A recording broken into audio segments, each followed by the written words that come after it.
नमस्कार प्यारे साथियों, एक बार फिर से सारे लोगों का स्वागत है आपका अपना YouTube चैनल अनंत कुमार हाजीपुर वाला में। जैसा कि सारे लोगों को पता है कि हमारी जो संस्थान है सफलता को लेकर समर्पित है और इस कारण से हमारा जो बैच का नाम है सफलता बैच। और सफलता बैच में हम लोगों का ये कोशिश रहेगा कि मैक्सिमम बच्चों को सफल बनाना है, तो सफल बनाने के लिए निरंतर एक दूसरे का साथ देना पड़ेगा। आज हम लोग देखने वाले हैं हिस्ट्री के कुछ ऐसे प्रश्न जो अक्सर विभिन्न परीक्षाओं में पूछे जाते हैं।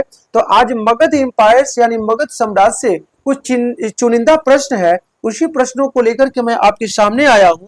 तो आशा करता हूं कि आप लोग इसे देखेंगे, सॉल्व करेंगे और आप लोग कमेंट के माध्यम से हमें जरूर बताएंगे कि आप लोग कितने प्रश्नों को सॉल्व कर पा रहे हैं। तो चलते हैं फर्स्ट नंबर प्रश्न की ओर मेरे प्यारे, और देखना यह है कि फर्स्ट नंबर हमारा क्वेश्चन क्या कह रहा है बाबू।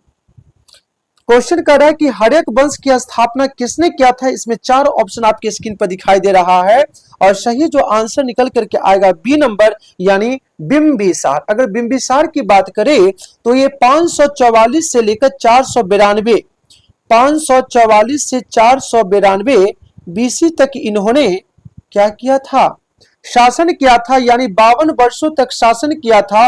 और इन्होंने ही हर्यक वंश की स्थापना किया और मगध साम्राज्य में पहला जो राजवंश था उसका नाम था हर्यक वंश। और चलते हैं दूसरे नंबर प्रश्न की ओर कि बिंबिसार मगध के सिंहासन पर कब बैठा था। तो आपके स्क्रीन पर दिख रहा है 544 ईसा पूर्व, ठीक ना। चलते हैं सेकंड नंबर थर्ड नंबर प्रश्न की ओर और तीसरा नंबर प्रश्न का रहा है कि बिंबिसार की राजधानी कहां थी। देखो सी नंबर सही आंसर हो जाएगा राजगृह, और राजगृह को ही कहा जाता था राजगीर, और राजगीर का शाब्दिक अर्थ होता है राजाओं का घर। किसका घर? राजाओं का घर। चलते हैं अगले नंबर प्रश्न की ओर और अगला नंबर जो हमारा प्रश्न आ रहा है चौथा नंबर कि निम्नलिखित में से कौन बिंबिसार का उपनाम था। उपनाम था, इसमें लिखेंगे बी नंबर सही आंसर हो जाएगा श्रेनिक। क्या हो जाएगा? श्रेनिक। चलते हैं अगला नंबर प्रश्न की ओर और पांचवा नंबर जो प्रश्न निकल के आ रहा है उसका नाम है हमारा कि बिंबिसार ने किस राजवंश से वैवाहिक संबंध स्थापित किया। इसमें चार ऑप्शन है लिच्छवी, कौशल, विदेह, इनमें से सभी। तो चौथा नंबर पांचवा नंबर जो हमारा प्रश्न है इसका सही आंसर निकल के आ जाएगा हमारा डी नंबर। ये सभी राजवंश में इन्होंने वैवाहिक संबंध यानी मैट्रिमोनियल संबंध स्थापित किए थे। उस व्यक्ति का नाम था बिंबिसार। अगला नंबर हमारा प्रश्न जो आ रहा है 6 नंबर प्रश्न है कि अजात शत्रु किसका पुत्र था। ये क्वेश्चन पूछा जा रहा है। तो सही आंसर मारेंगे बी नंबर बिंबिसार, जिन्होंने मगध की धरती पर हर्यक वंश की स्थापना किया और 52 वर्षों तक शासन किया। चलते हैं सातवें नंबर प्रश्न की ओर और सातवां नंबर प्रश्न आ रहा है कि अजात शत्रु ने सिंहासन प्राप्त करने के लिए क्या किया था। इसमें चार ऑप्शन है युद्ध किया, विवाह किया, अपने पिता की हत्या की, त्याग पत्र दिलवाया। और सही आंसर जो निकल करके आ रहा है सी नंबर यानी अपने पिता की हत्या कर दिया था। इस कारण से इतिहास में इसे पितृहंता कहकर के भी संबोधित किया गया है। और आजाद शत्रु को दूसरे नाम यानी कुनिक के नाम से भी संबोधित किया जाता है, यानी कुनिक कहकर के भी इन्हें पुकारा जाता था, जिसका नाम क्या है? आजाद शत्रु। चलते हैं अगला नंबर प्रश्न की ओर और आठवां नंबर जो हमारा प्रश्न आ रहा है कि आजाद शत्रु का दूसरा नाम क्या था। हमने अभी बोला था वही चीज आ चुका है और बी नंबर सही आंसर हो जाएगा कुनिक। अगला क्वेश्चन है कि प्रथम बौद्ध संगति किसके शासन काल में आयोजित की गई थी। चार ऑप्शन है बिंबिसार, आजाद शत्रु, काला शोक और अशोक। और सही जो आंसर निकल करके आ रहा है इसका बी नंबर यानी आजाद शत्रु के शासन काल में ही राजगीर में प्रथम बौद्ध सभा संगति का आयोजन किया गया था। चलते हैं 10वें नंबर प्रश्न की ओर और 10वां नंबर प्रश्न है कि प्रथम बौद्ध संगति का आयोजन कहां किया गया था। अभी मैंने थोड़ा देर पहले बताया था कहां पर, राजगीर, यानी बी नंबर सही आंसर हमारा हो जाएगा। राजगीर का शाब्दिक अर्थ होता है मेरे प्यारे राजाओं का घर। एक कहावत सुने है ना कि दिल के बाजार में दौलत देखी नहीं जाती और जिससे एक बार मोहब्बत हो जाए फिर दोबारा उसकी सूरत देखी नहीं जाती। चले आगे। चलते हैं 11वें नंबर प्रश्न की ओर और क्वेश्चन कर रहा है कि अजात शत्रु ने किस नए हथियार का प्रयोग किया था। ये क्वेश्चन हमसे पूछा जा रहा है, तो सही जो आंसर निकल करके आएगा इसमें पहलका है तलवार, भाला, रथ, मुसला और महाशिलाकंटक। यही हमारा सही आंसर निकल के आ रहा है सी नंबर। चलते हैं 12वें नंबर प्रश्न की ओर और 12वां नंबर हमारा जो प्रश्न कर रहा है कि उदयन ने किस शहर की स्थापना की और उसने अपनी राजधानी उसे बनाया था। तो सही लिखेंगे आंसर सी नंबर यानी पाटलिपुत्र। पाटलिपुत्र शहर के जो संस्थापक थे उसका नाम था उदयन, जिसने गंगा और सोन नदी के संगम पर पाटलिपुत्र शहर की स्थापना किया था। और आगे चल करके शेरशाह सूरी ने 1541 में पाटलिपुत्र का नाम बदलकर क्या कर दिया था, पटना, जो अभी बिहार की राजधानी है। चलते हैं 17वें नंबर प्रश्न की ओर और 17वां नंबर जो हमारा प्रश्न आ रहा है, 13वां नंबर जो प्रश्न आ रहा है कि उदयन किसका उत्तराधिकारी था। यह क्वेश्चन हमसे पूछा जा रहा है, तो सही जो आंसर निकल के आ जाएगा हमारा अजात शत्रु। अजात शत्रु का पुत्र था जिसका नाम है उदयन। अगला नंबर चलते हैं क्वेश्चन कह रहा है हमारा कि हर्यक वंश का अंतिम शासक कौन हुआ। देखो इसमें 4 ऑप्शन दिया है, 4 ऑप्शन में से देखना यह है कि कौन सा सही आंसर है।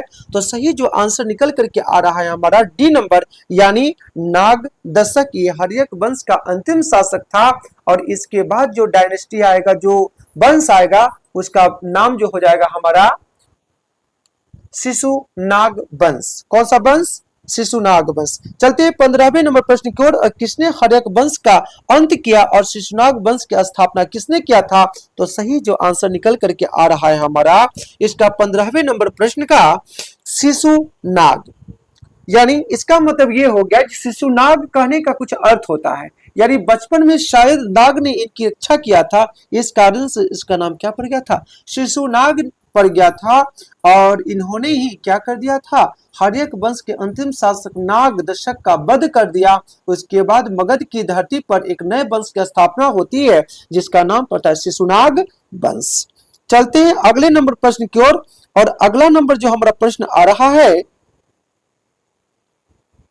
16वां नंबर प्रश्न कि हर्यक वंश ने मगध पर लगभग कितने वर्षों तक शासन किया था। यह क्वेश्चन पूछा जा रहा है, तो सही जो आंसर निकल के हमारा आ रहा है बी नंबर यानी 100 इयर्स यानी 100 साल तक क्या किया था, शासन किया था हर्यक वंश वालों ने। चलते हैं 17वें नंबर प्रश्न की ओर और 17वां नंबर प्रश्न पूछ रहा है कि बिंबिसार किस धार्मिक विचारधारा का संरक्षक था। ये क्वेश्चन पूछा गया है, तो 4 ऑप्शन आपको दिख रहा है, जैन धर्म, बौद्ध धर्म, शैव धर्म, वैष्णव धर्म और सही जो आंसर है बी नंबर यानी बौद्ध धर्म। अगला क्वेश्चन कि अजात शत्रु ने किसके साथ लंबे समय तक युद्ध किया था। तो सही आंसर 18 का हमारा निकल के आ रहा है सी नंबर बज्जी संघ यानी वैशाली। चलते हैं अगले नंबर प्रश्न की 19वें नंबर प्रश्न की ओर और क्वेश्चन कर रहा है हमारा कि किस हर्यक शासक को पितृहंता के रूप में जाना जाता है। तो सही आंसर हमारा जो हो जाएगा 19 का बी नंबर यानी अजात शत्रु और उदयन, यानी दोनों को पितृहंता कहा गया, यानी राजपाट के लिए दोनों ने क्या किया था, अपने पिता का वध कर दिया था, हत्या कर दिया था। चलते हैं 20वें नंबर प्रश्न की ओर और क्वेश्चन कर रहा हमारा कि मगध के उत्कर्ष में हर्यक वंश का क्या महत्व था। यह क्वेश्चन पूछा जा रहा है, तो सही हो जाएगा हमारा डी नंबर उपरोक्त सभी यानी तीनों जो है आंसर इसका सही है। चलते हैं 21वें नंबर प्रश्न की ओर और क्वेश्चन करा किस प्राचीन भारतीय साहित्य में हर्यक वंश का उल्लेख मिलता है। यह क्वेश्चन बहुत ही इंपॉर्टेंट है और सही आंसर जो निकल के आ रहा है बौद्ध धर्म और जैन ग्रंथों में हर्यक वंश का उल्लेख किया गया है। चलते हैं 22वें नंबर प्रश्न की ओर और क्वेश्चन करा कि बिंबिसार ने अवंती के किस शासक के साथ मैत्रीपूर्ण संबंध स्थापित किया था। यह क्वेश्चन पूछा जा रहा है। पहला ऑप्शन है प्रसेनजीत, ये गलत है। दूसरा है चंड प्रद्योत, ये हमारा सही आंसर निकल के आ रहा है बी नंबर। और इस तरह से आप लोग देख पा रहे हैं कि हमने 22 प्रश्नों को सॉल्व कर लिया है। और पता नहीं आप लोगों ने कितने प्रश्नों को सॉल्व किया है, कमेंट के माध्यम से आप अपना राय जरूर देंगे। चलते 23वें नंबर प्रश्न की ओर। 23वां नंबर प्रश्न हमारा कह रहा है कि किस हर्यक शासक के शासनकाल में मगध में एक शक्तिशाली साम्राज्य के रूप में उभरा। ये क्वेश्चन पूछा रहा है किस हर्यक शासक के शासनकाल में मगध एक शक्तिशाली साम्राज्य के रूप में उभर करके सामने आया था। तो सही आंसर हो जाएगा बी यानी अजात शत्रु। इसका मीन्स होता है जिसका कोई शत्रु पैदा ना लिया हो। और चलते 24वें नंबर प्रश्न की ओर और कहता है कि पाटलिपुत्र शहर किस नदी के संगम पर स्थित था। ये क्वेश्चन पूछा जा रहा है तो सही लिखेंगे गंगा और सोन नदी के संगम पर जो बसा था उसका नाम था पाटलिपुत्र शहर। और इस तरह से हम लोगों ने 24 प्रश्न को सॉल्व कर लिया। और अंतिम जो क्वेश्चन आ रहा है कि हर्यक वंश, कौन सा वंश, हर्यक वंश के शासकों ने किस क्षेत्र के विस्तार पर मुख्य रूप से ध्यान केंद्रित किया था। तो सही आंसर हो जाएगा पूर्वी भारत यानी सी नंबर सही आंसर हो जाएगा। और इस तरह से मेरे प्यारे 25 प्रश्नों को हमने सॉल्व कर लिया। तो अब देखना यह है, आप लोगों की बारी है कि आप लोग कितना सही सही आंसर कर पाते हैं और कितना आपका सही 25 में से हो रहा है, और यही आपको सफलता की ओर अग्रसर ले जाएगा। बस आज के लिए इतना ही रहने दिया जाए, फिर मिलते हैं अगले वीडियो में एक नए टॉपिक के साथ में। तो फिर से एक बार पुराना नारा बोलना पड़ेगा, जय हिंद जय भारत।